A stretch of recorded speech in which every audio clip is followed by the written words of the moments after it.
Assalamualaikum dan salam Sarawakku sayang, bersama saya Mariam Zanaria Ibrahim. Tumpuan berita malam.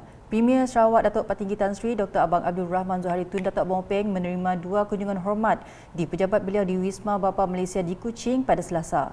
Kunjungan hormat pertama daripada rombongan United Overseas Bank UOB Malaysia yang diketuai Ketua Pegawai Eksekutifnya Ng Wei Wei. Kunjungan hormat tersebut antara lain bertujuan membincangkan usaha-usaha UOB bagi membantu kerajaan Sarawak untuk membangunkan sektor-sektor bernilai tinggi seperti tenaga boleh diperbaharui, teknologi digital serta agroteknologi. Datuk Patinggi Tan Sri Abang Zohari kemudiannya menerima kunjungan hormat daripada Persekutuan Perniagaan Singapura SBF yang diketuai SPF Country Head Thailand, Malaysia and Philippines for Southeast Asia and Pacific Global Division 1 Tan Teck Lee.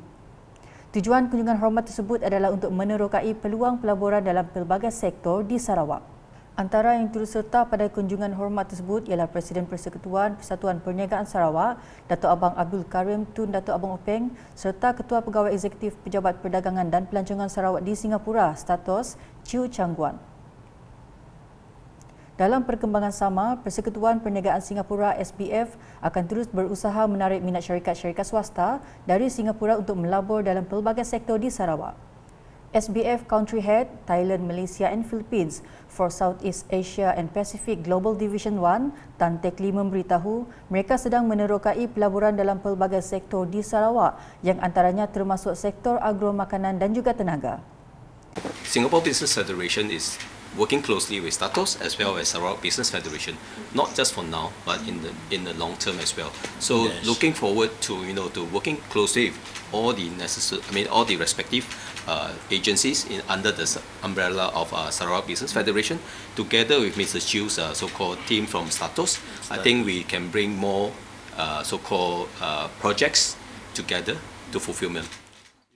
Beliau berkata demikian pada sidang media selepas melakukan kunjungan hormat kepada Premier Sarawak di Wisma Bapa Malaysia di Kuching pada Selasa. Sementara itu, Presiden Persekutuan Persatuan Perniagaan Sarawak, Datuk Abang Abdul Karim Tun Datuk Abang Openg menegaskan pengalaman yang dibawa SBF selaku sebuah organisasi yang ditubuhkan kira-kira 20 tahun lalu akan menguatkan lagi perkembangan ekonomi negeri ini selaras dengan strategi pembangunan pasca COVID-19 PCDS 2030. In the sense that in terms of the economic growth is 3 times what we are having now.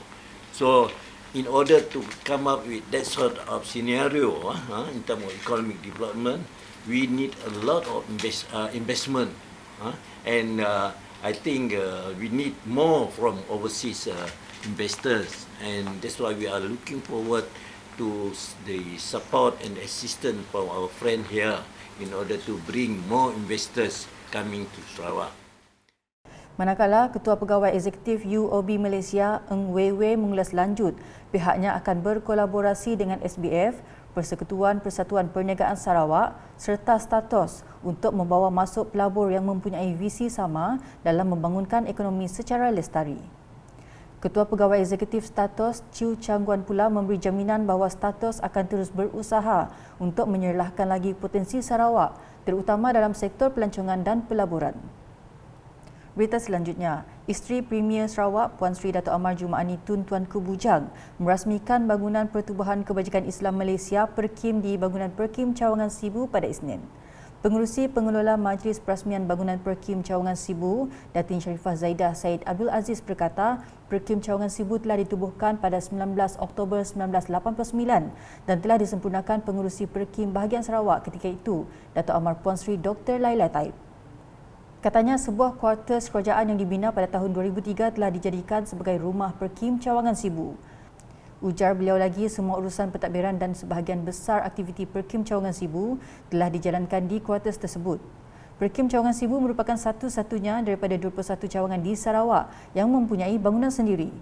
Dalam pada itu, Perkim Cawangan Sibu juga tidak lupa memberikan penghargaan kepada penderma, pertubuhan bukan kerajaan NGO, jabatan kerajaan dan pihak swasta yang bermurah hati memberikan sumbangan kepada Perkim Cawangan Sibu bagi menjalankan aktiviti tahunan yang dirancang. Turut hadir isteri Timbalan Menteri Pendidikan, Inovasi dan Pembangunan Bakat Dr. Anwar Rapai, Dr. Haniza Zainal Abidin, Timbalan Pengerusi 2 Perkim Bahagian Sarawak Datin Nuraini Husin, Pemancar Sharifah Aini Said Alwi serta tetamu lain. Seterusnya, satu majlis pecah tanah bagi cadangan pasar 2 tingkat Sungai Merah Sibu telah dilakukan Timbalan Menteri Kesihatan Awam, Perumahan dan Kerajaan Tempatan 2, Michael Tiang Minti pada Ahad.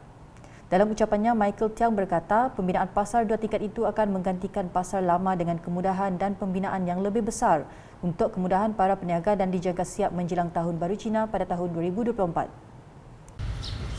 And this new building going to increase the market store from 13 to 17. And food store will be increased from 5 to 10. And the new building also will provide a new space, a comfortable space for seasonal fruit market. You still remember we used to have it here under the canopy. You know, it's not comfortable. And you buy and sell durians here or seasonal fruits here. They're going to be the old days. In the new days, we're going to enjoy the new building, better facility, cleaner, better management, more space, and more business. This is very, very important. Beliau berkata demikian ketika berucap dalam majlis pecah tanah bagi cadangan pasar 2 tingkat Sungai Merah pada Ahad. Michael Tiang yang juga ahli Dewan Undangan Negeri Adun Pelawan berkata, projek itu adalah sebahagian daripada pembangunan baru di Sungai Seduan dan Pelawan. Ia merupakan misi untuk mempercepatkan pembangunan ekonomi di kedua-dua kawasan itu dengan melengkapkan inisiatif yang telah ditunjukkan Premier Sarawak, Datuk Peninggi Tan Sri Dr. Abang Abdul Rahman Zuhari Tun Dato' Abang Openg. Selain pasar baru, beliau memberitahu sedang memikirkan satu sistem pengurusan yang lebih efisien bagi penduduk Sibu. This time, we follow Premier Sarawak, Yang Berhormat Datuk Peninggi Abang Johari. We visited Singapore. The day before our program, your chairman, SME chairman, in the excuse of bringing us for breakfast, in fact asking us to work, we visited Tiong Bahru Market. Yeah, he said have breakfast there. We went there, actually asked us to work. Look, this one, we must learn. That one better. So we actually see Tiong Bahru Market. Tiong Bahru Market, yes, maybe they are better management, but not necessarily they can offer the varieties as we do. Di Miri pula, penganjuran festival tatu yang sebelum ini berjaya menarik ribuan peminat kini kembali lagi di Miri ini selepas lama tidak diadakan.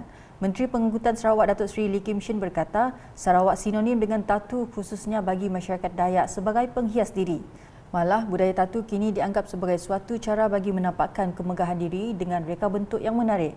Saya ingin ucapkan tahniah kepada kejayaan Persatuan Pengukir Seni Tradisional Kenarau Miri atas kejayaannya mengadakan Tatu Festival yang sekian lama tidak diadakan di Miri. Sudah tentunya Tatu Festival seperti ini sangatlah dinanti-nantikan oleh peminat-peminat tatu di negara kita. Apalagi apabila di Sarawak ini majoritinya adalah dari para kaum Dayak dan mereka memanglah sangat suka dengan tatu sebagai penghias dan harus dikekalkan oleh seseorang yang berbangsa Dayak. Demikian ujarnya semasa berucap dalam majlis penutupan Festival Tatu 2022 Anjuran Persatuan Pengukir Seni Tradisional Kenarau Miri di Koko Cabana Miri pada Ahad. Seramai 117 artis tatu dari Sabah, Pulau Pinang, Kuala Lumpur, Johor Bahru, Labuan dan Batam, Indonesia yang terdiri daripada Tatu Studios yang ada di Malaysia menyertai festival ini. Beliau yang juga ahli Dewan Undangan Negeri Adun Senadin menganggap budaya yang ada di Borneo ini sangat menarik untuk diketengah dan dipamerkan ke seluruh dunia. Ia sekaligus menarik kedatangan pelancong datang ke Sarawak dan menyaksikan sendiri budaya alam semula jadi yang diketengahkan dalam reka bentuk tatu. Kebanyakan Tatu Expo yang ada di dunia ini menggunakan tema moden seperti mengadakan konsert yang besar dan juga acara yang moden. Pada hari ini saya sangat gembira melihat suasana pesta tatu yang menekankan budaya yang sedia ada di Borneo untuk berjaya dipamerkan kepada seluruh dunia. Dengan adanya Tatu Festival seperti ini budaya ada di Borneo, khasnya di Sarawak ini tidak akan pupus dan kita akan terus mempromosikannya dan juga menjayakannya. Pada majlis itu, beliau telah mengumumkan peruntukan berjumlah RM5,000 kepada Persatuan Pengukir Seni Tradisional Kenarau Miri bagi melaksanakan aktiviti tahunan. Seterusnya di Tanjung Manis, Ahli Parlimen Tanjung Manis Insinyur Yusof Abdul Wahab meneruskan amalan tradisi setiap kali sambutan Hari Raya Aidiladha dengan menyumbang lembu bagi melaksanakan ibadah kurban di kawasan itu. Pada tahun ini, Insinyur Yusof telah menyumbangkan sebanyak 18 ekor lembu bagi seluruh kawasan Tanjung Manis manakala Timbalan Menteri Perancangan Bandar, Pentadbiran Tanah dan Alam Sekitar Sarawak merangkap Ahli Dewan Undangan Negeri Adun Kuala Rajang, Datuk Lim Talif Saleh menyumbangkan sebanyak 30 ekor bagi kawasan Kuala Rajang. Katanya, program kurban pada tahun ini dilaksanakan serentak di beberapa masjid dan surau iaitu Masjid Al-Mutakin, Masjid Ar-Rahmah, Kampung Seberang, Masjid Darul Sahadah, Taman Susu Jambu, Surau Darul Huda dan Masjid Nur Permai, Jalan Nyelong Bypass. Syukur Alhamdulillah pada pagi ini kita dapat mengerjakan ibadah kurban perdana untuk bahagian Serikir bertempat di pekarangan Masjid Al-Mutakin di Serikir. Beliau memberitahu media ketika ditemui selepas merasmikan program Kurban Perdana 2022 di Masjid Al-Mutakin Serikir pada Isnin. Tambahnya, bagi surau-surau kecil di kawasan Parlimen Tanjung Manis yang tidak melaksanakan ibadah kurban, beliau telah menyumbangkan peruntukan berjumlah RM1,000 bagi menjalankan aktiviti sempena sambutan Hari Raya Aidiladha. Sementara itu, Insinyur Yusof turut berkesempatan menghadiri program kurban perdana peringkat bahagian Serikir bertempat di Masjid Nur Permai yang turut dihadiri Ahli Dewan Undangan Negeri Adun Repok, Datuk Seri Huang Tiong Si. Dalam ucapan ringkasnya, Datuk Seri Huang turut mengumumkan berita gembira kepada masyarakat Islam di situ bahawa Surau Nur Permai telah bertukar status menjadi Masjid Nur Permai. Dalam hal ini, katanya penghargaan wajar diberikan kepada Premier Sarawak Datuk Patinggi Tan Sri Dr. Abang Abdul Rahman Zuhari Tun Datuk Bong Openg kerana telah banyak menghulurkan dana melalui projek transformasi luar bandar RTP daripada Kerajaan Sarawak untuk menaik taraf kemudahan di masjid tersebut.